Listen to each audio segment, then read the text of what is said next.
Hello everyone, this is Deepthi Anand, and today we have with us Dr. Prasad, who is the President and CEO of Vivekin Group, who's got his doctorate from the Wharton School, and he's previously taught at Purdue University, University of Minnesota, and University of North Carolina. Welcome you, sir. Thank you very much. So let's get started with the questions, sir. So how has your experience at Myra been so far? Myra has been a very interesting experience. I didn't know much about Myra before coming here, but I've been very surprised by the vibrancy of the campus and the vibrancy of the students.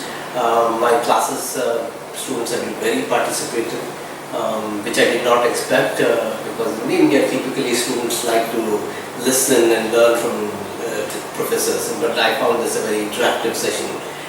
So I've been very happy with this, and then the infrastructure has been fantastic. Thank you so much, sir.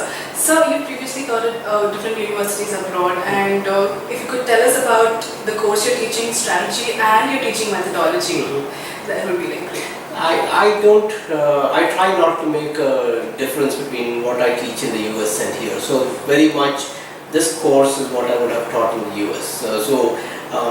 In terms of the subject, in terms of the delivery, I don't change much. My philosophy is that the classroom should not be a teaching platform.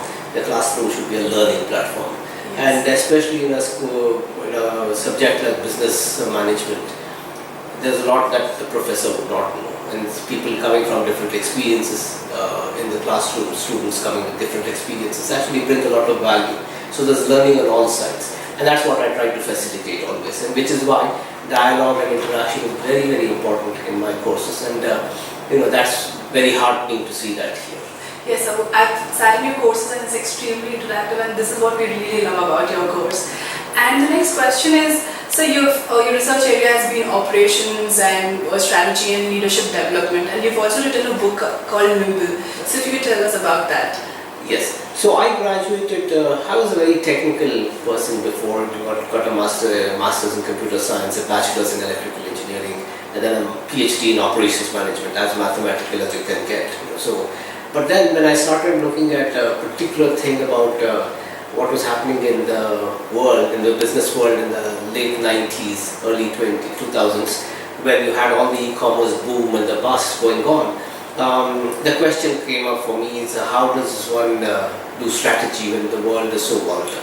And that's led me, since I was working on operational flexibility, I started to say, well, what is the flexibility that an organization will need to have? And that led to a lot of thinking in a very different way, and where I started to kind of question some of the fundamentals of how we've approached strategy, and realized that in some ways we've missed out the human dimension of strategy.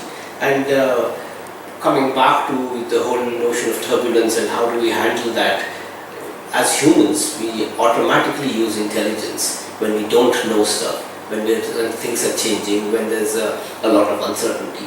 So I started to model that, if we can think about a model for strategy around intelligence, and slowly it turns out that actually you can, and it opens up a whole different world and universe where you start talking of strategy, innovation and leadership in the same breath. And as a result, you get a very comprehensive view of strategy and how to create dynamic companies. So that's been what I've been discussing in my book too, especially about agility, and not just being unidimensional agility but multidimensional. Okay, so keeping academics apart, so you have a non-profit organization called Aksharavani, which you've started. So how did this begin? So basically my wife and I are very interested in doing something in education all the time. Both of us being professors. She teaches at Duke University in the US, and so we have always got some students from Duke. Every alternate summer we bring some students from Duke to teach in government schools here, and we so run this project. It once happened that she ran a whole year-long program in India where the students were here in India with us. And they was living in the university, and it so happened there that the university was going through a lot of construction. And as you know, in India you have a lot of labor associated with the construction. But the kids were just not going to school. And we realized that this is a problem with migrant labor, especially with so much construction going on in India, with the booms of cities and the globalization that's happening. There's a lot of migrant labor who come from rural parts of Orissa, rural parts of Bihar, and come to very different areas in the south, and there's no education for these kids. So we started saying, is there something that we can do? And one of the big problems we found when we started to take them to government schools was that the government schools won't keep them because it affects their dropout statistics. So if the kid is there for 6 months and leaves before the end of the year, the government school gets a bad rap. So there needed to be an alternate kind of school. That's what Akshayavani is about. Akshayavani is about creating a school for migrant laborers' kids. So they can take, the whole effort has been toward developing curriculum that's transportable.